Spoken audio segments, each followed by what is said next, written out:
দাঁতের কালো দাগ, লালচে বা হলুদ ছোপ ওঠানোর ঘরোয়া কোনো উপায় আছে? আপনারা দেখছেন স্বাস্থ্যসেবা ইউটিউব চ্যানেল, সাথে আছি আমি ডাক্তার আশিকুজ্জামান শান্ত। আজকে আমরা দাঁতের কালো দাগ ওঠানোর খুব সংক্ষেপে ঘরোয়া কিছু উপায় সম্পর্কে জানব। দাঁতে লালচে, কালচে কিংবা হলুদ ছোপ থাকলে আপনি যতই সাজগোজ করেন না কেন ভালো লাগবে না।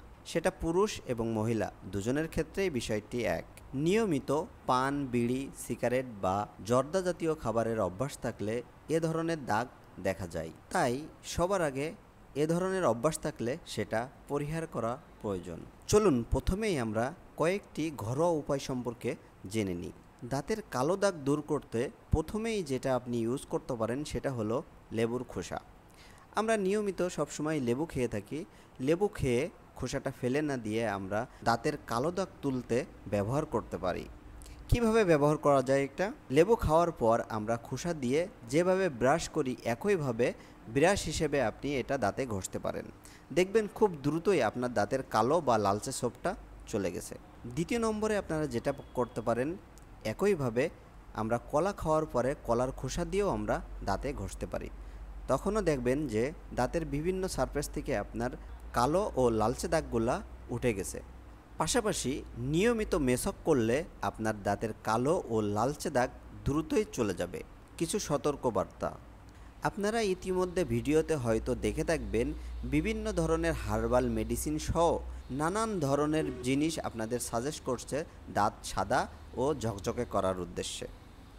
আপনাদের বলতে চাই, ভালো করে না জেনে না বুঝে আপনার মূল্যবান ওরাল ক্যাভিটিকে ঝুঁকির মুখে ফেলবেন না।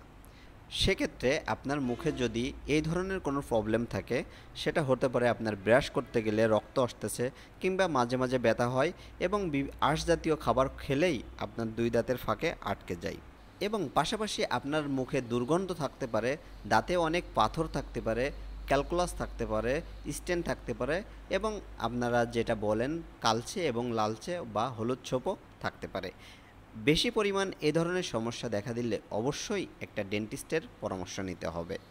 মনে রাখবেন, নিয়মিত 6 মাস অন্তর অন্তর স্কেলিং করলে আপনার এ ধরনের সমস্যা তো মুক্তি পাবেনই, পাশাপাশি আপনার মুখের হাইজেনিক অবস্থা অর্থাৎ জাম অ্যাটাক যে প্রোটেকশনটা আপনার পাওয়ার কথা ওটা অ্যাকুরেটভাবে পাবেন।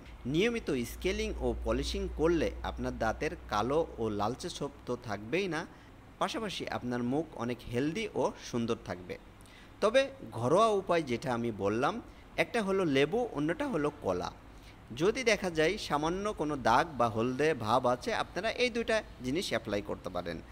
না জেনে না বুঝে বিভিন্ন ধরনের জিনিস মুখে অ্যাপ্লাই করবেন না। আজ এ পর্যন্তই। আবারও অন্য কোনো বিষয় নিয়ে কথা হবে। আল্লাহ হাফেজ।